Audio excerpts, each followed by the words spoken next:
Hey guys, I am so sorry I'm late. The UFC, they had me doing a whole media tour like right before I got here. I was doing interviews, so I'm just trying to sell this fight and do my job, and it kind of overlapped. So I am here, and it's good to see your beautiful Texan faces. All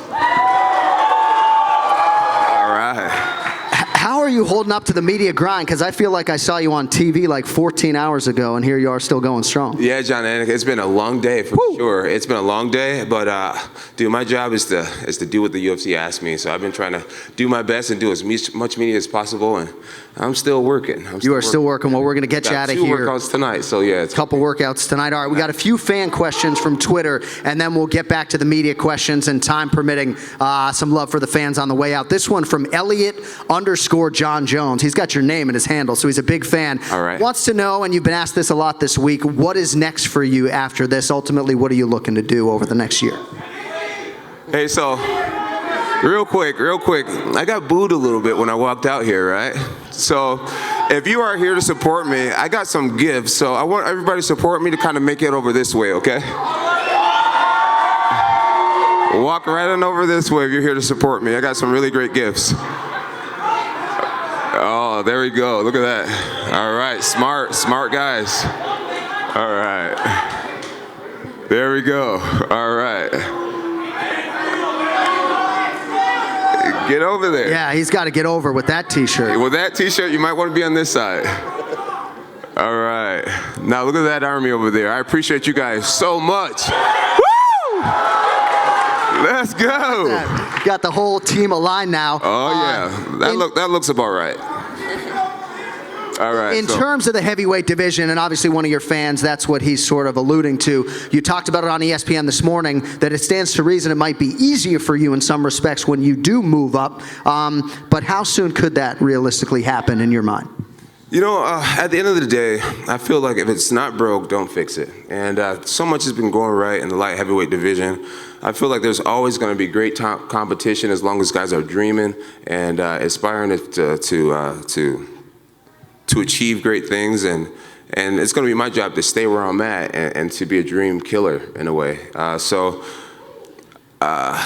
I got a lot of more years at the light heavyweight division, but I'm also excited to challenge myself. I know at the end of the day, it's about the fans. It's about giving the fans what they want. And unlike boxing sometimes, you guys like that? Unlike boxing sometimes they hold off great fights, like, you know, Mayweather and Pacquiao. That fight waited too long, right? You know, so I want to be a part of giving the fans what they want when they want it. And so if you guys are desiring me to go to the heavyweight division, then I think the UFC is going to fill that demand, and we're going to make it happen. 15th consecutive championship fight for Jon Jones here Saturday night, by the way. Next one here from Barnesy. For Johnny Bones, how do you plan on taking away Reyes' counter game? You know, by not really giving him what he wants. You know, at the end of the day, the guys who get knocked out by Dominic, they're usually caught lunging in, right? And they're usually lunging in with boxing. And if you watch my fights, I'm not one to use my hands too much. You know, I jab when the time is necessary, but I'm more of a kicker. And I haven't really seen him deal with a kicker like me. So, you know, I know how guys are getting caught. He slips really well, and he fires back with lefts really well. And I'm not going to give him what he wants. Yeah. All right, let us now open it up. You might want to get on this side over there. Yeah, we need Team Johns. There's more room. All right. I'm going to give you guys some love. Don't worry about it. By the way, we should acknowledge. But most of the love's going to be on that side, just so you know. I might just even turn my chair like this over here. We should acknowledge all of you Houston folks who have come far and wide, many of whom were outside, yes, at 4 o'clock this afternoon. Wow, so that is not lost on us. We appreciate it. I love you guys, really I do. Even the haters, I love you guys too, very, very much. Got a 245 over there. All right, let's get some questions here from the media. Mark Raimondi, fire away, kid. Thanks, John. Back to Derrick. Sorry, we got interrupted earlier. I was actually curious. John's talking about going up to heavyweight a lot. Obviously, you fight at heavyweight. How do you think he would do? You troublemaker. No, not at all. Not at all. What's the question again? How do you think Jon Jones would do at heavyweight? I think he'll do good. You know, the division is wide open. It's a lot of easy fights out there for him. And it's going to be entertaining to watch. And then for Jon, Valentina was asked about you on the conference call yesterday. It was very complimentary. So I was curious, what do you think about Valentina? You know, what she's done, her style. What are your opinions on her fighting? I'm a huge fan of Valentina. You know, she's a woman that supports the Second Amendment, and I know you guys, you Texans, you love the Second Amendment, right? It doesn't get much more badass than that, right? I mean, everything about her, you know, the way that she's sharing her culture with America, with the traditional dancing, her work ethic. I mean, she beat one of my dearest friends, Holly, and I know that's not an easy task. She's a tremendous champion. I got to take a picture with her earlier, and I was truly honored. So I have nothing but high praise for Valentina.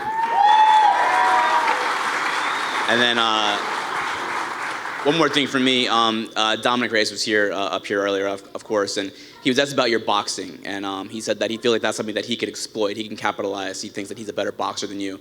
Your thoughts on that? Have you seen his mitt work? No?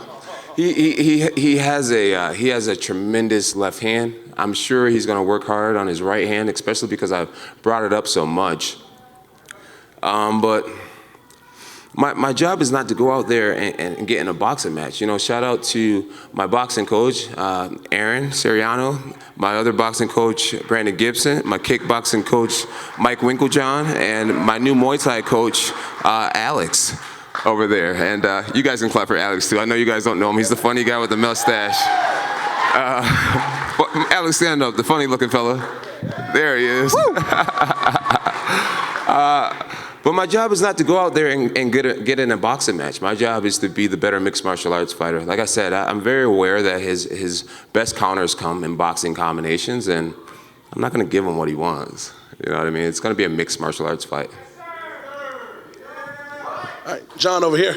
Go ahead, KJ. What's up, man? How much do you think your experience being on this stage 15 times in a row since you were 21, how much do you think that's going to be played on Saturday when Dominic gets in those deep waters? Well, it's like another day at the office for you. Yeah, well, you know, there's a part of it that feels like another day in the office, but at the end of the day, every fight's brand new, and everyone has a puncher's chance, you know what I mean? Anything can happen out there, and I'm very aware of that. My job is to make his chances extremely slim through hard work, faith, focus, surrounding myself with the right people. But yeah, experience, it's a factor for a reason, you know? You know, he wants to make age a part of this conversation. He wants to make race a part of this conversation, and it's not about any of that. It's about you know, work ethic and who earned being here. And I feel like there's nothing coincidental or lucky about being a champion of an organization for over a decade. It's all based on hard work. So my experience will definitely play a huge factor in this fight. I don't think he's ever been 5 rounds before, and I've seen 3-round fights where he starts to slow down. So, and that's not going to work with me. Everyone knows that I pick it up. Every round I get with you, I pick it up. I mean, I feel like after the 3-minute mark, you know, his chances of getting knockouts dramatically decreases. He's well studied, and we've taken him very seriously. And I think one of the things that makes our team so strong is our ability to study our opponents, and experience is going to play a big factor. You guys will see. Do you think you need that belt at heavyweight to be the unquestioned GOAT, since it's always this conversation, back and forth, barbershop talk? But if you get that second belt at heavyweight, regardless of who the champion is, will that make you the unquestioned GOAT of MMA? I mean, that will be you guys' opinion. What do you guys think? You know, at the end of the day, you know, to be considered the best, DC, stop. Who said that? Someone slap yourself. Who said that? Hey, I think it's always going to be an opinion. You know what I mean? I just got to continue to strive to be in that conversation. When you think about the greatest fighter of all time, it's a lot of different things that go into it. It can be skill set. It can be the way they carry themselves. It can be, you know, Conor McGregor, the way what a great businessman he is, and what a good guy for the sport. You know, it can be, you know, the way you give back to humanity. There's so many things that makes you great, and so as long as I'm always in the conversation, I'm happy. Next question from Valentina. How does it feel to be at such a level when you know that your opponents need their personal best just to compete with you? For me, it just like everything what I do, it's because I love to do martial arts. And I don't know, I just, every day when I come to the training, I'm trying to focus to perform myself and to learn something new, to be better. I never stop. And I just, it's my mindset, do everything and be the best. And everyone, I heard a lot, they are saying, okay, we come to the fight, we are here to enjoy the fight, right? But I don't know how you can enjoy the fight, how you really can enjoy when someone hit you in the face, yeah? And I think that if I go inside of the octagon, I here only for the victory, nothing else. Final question for Black Beast. I need that new number, by the way. Nah, I don't mess with you. Oh man, you don't messed up now. I got you. What's going to be your walkout here in Houston? Big Pokey, Paul Wall, Swisher House? Might come out to my boy Trader True right there. Hey. But also, it's been, 22 years since Fat Pat died? So I'll probably come out to Top's Drop, so I don't know yet. We'll see. John, right here. In one of the commercials, you said something like Dominic Reyes is trying to prove he belongs here, and you as yourself, you won the championship at 23. So I'm curious, at what point did you feel that you belonged here, standing across from these legends? Yeah, I don't remember saying anything about him. Do you guys have any water? My balls Yes. are hot.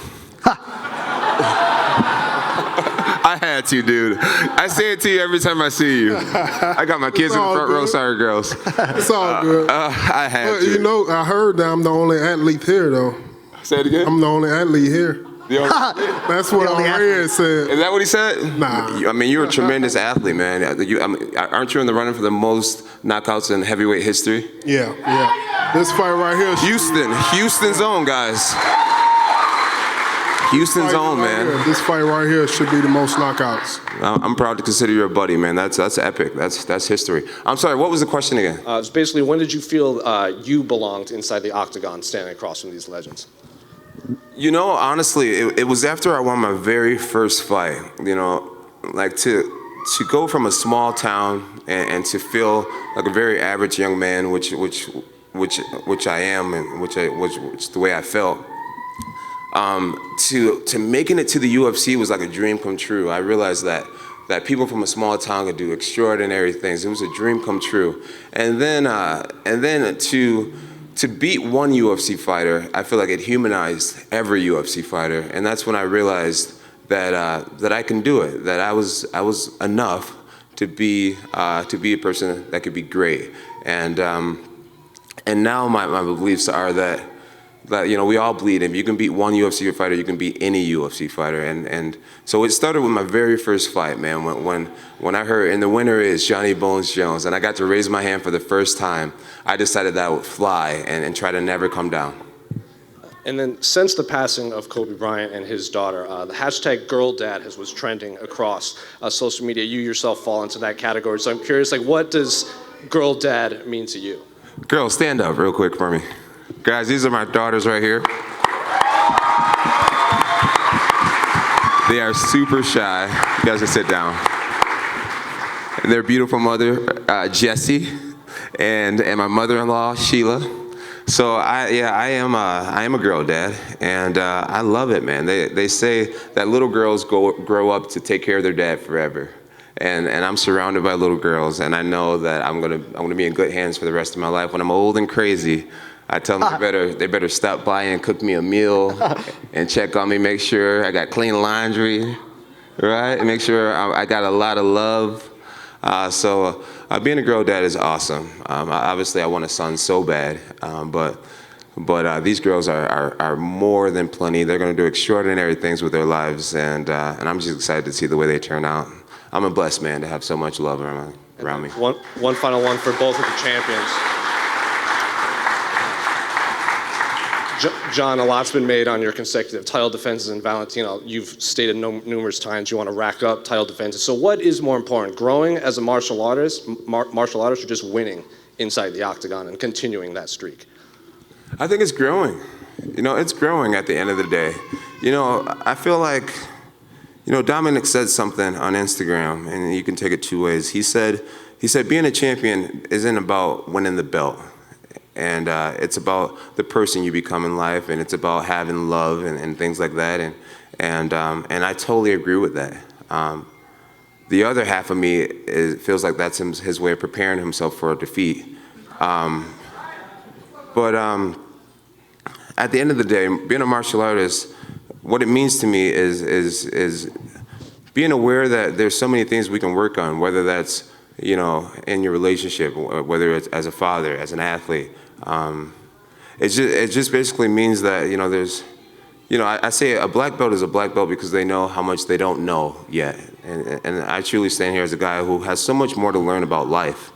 So, yeah, you definitely shouldn't, there's people who's lost several times and they'll be champions until the day they die. So it's really not about winning or losing. It's about the journey.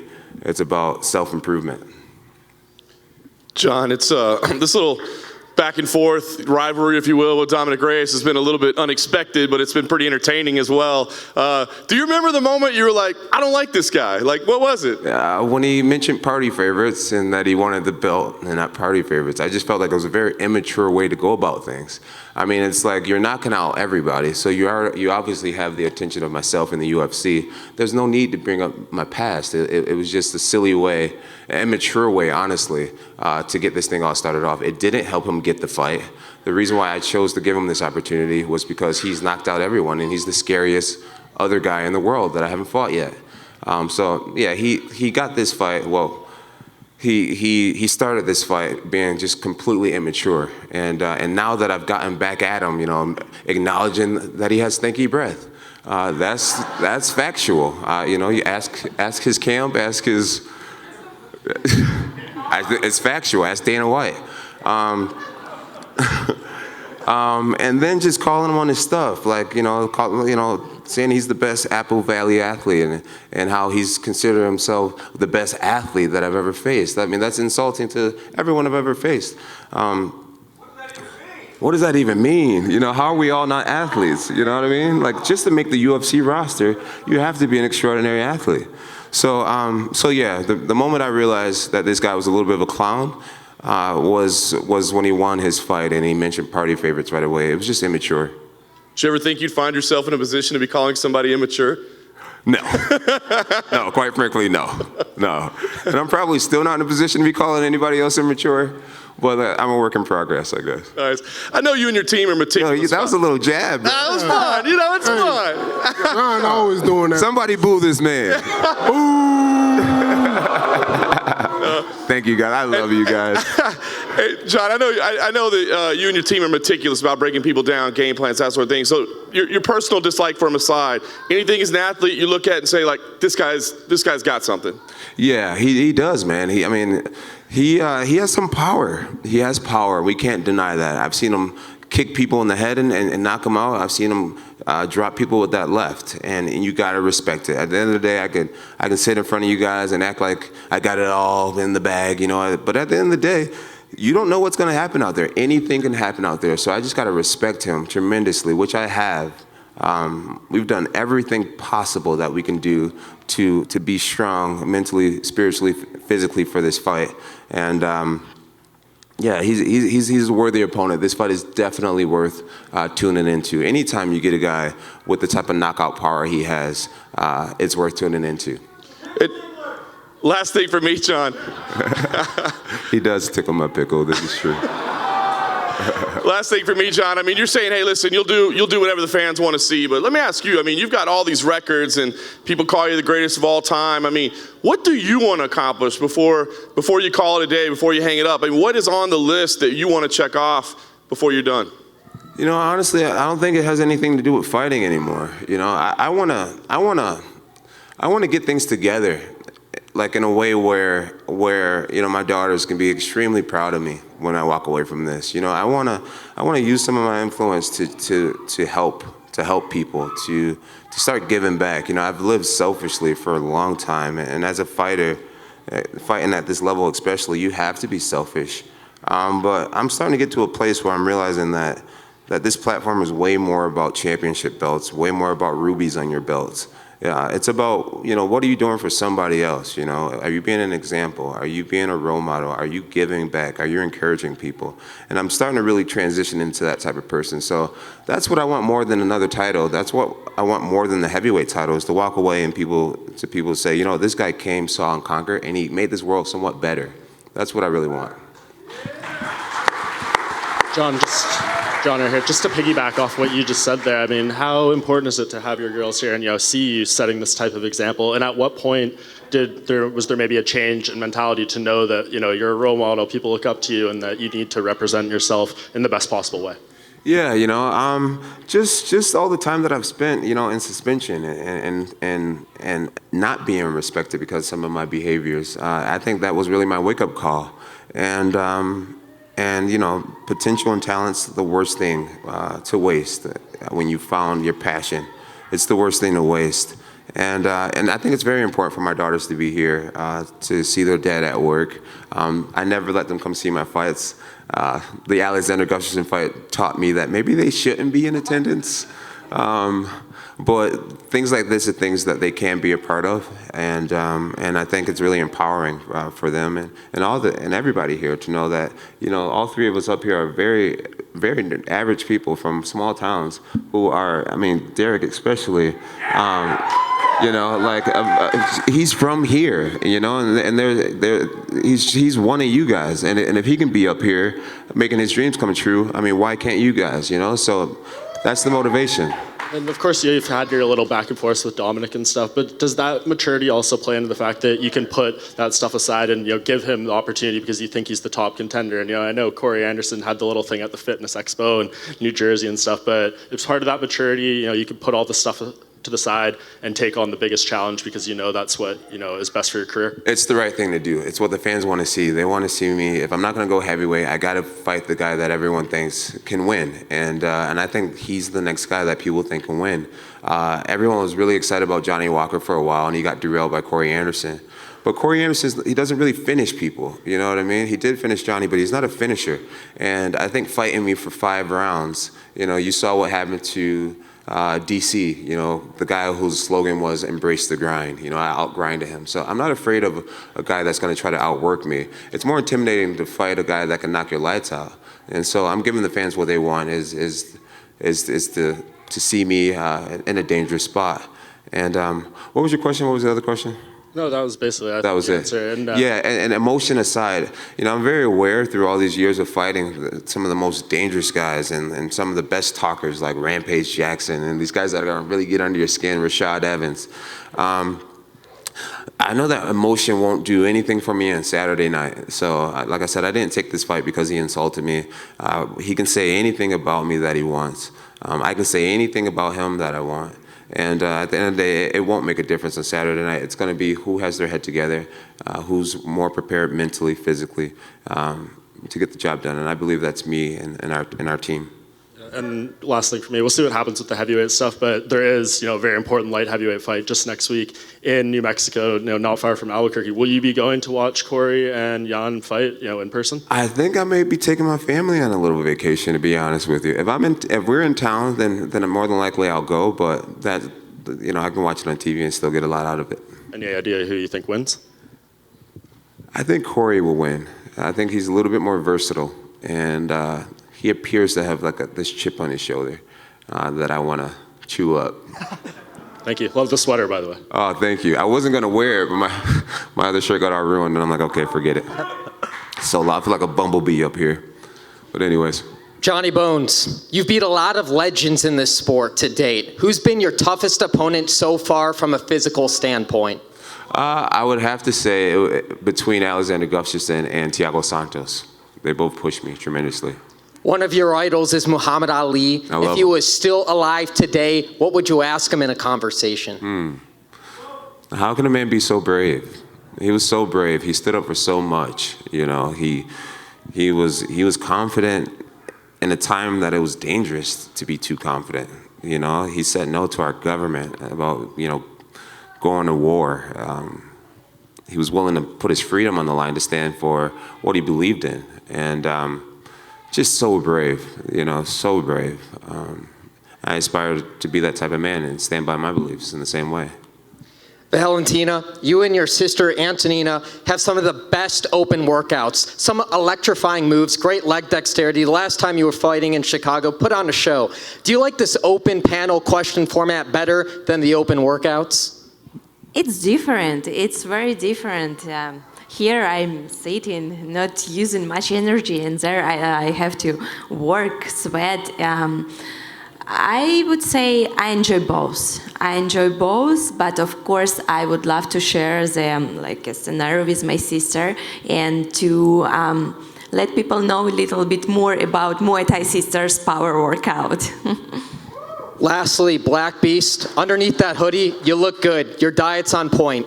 What took you so long to discover Whole Foods? Shit, I heard they had chicken feet there, so I had to go check it out. All right, is that it from the media? All right, let us hear it once more, folks. The champions, Johnny Bones Jones, Valentina Shevchenko, and Houston's finest, the Black Beast, Derrick Lewis. The athletes will congregate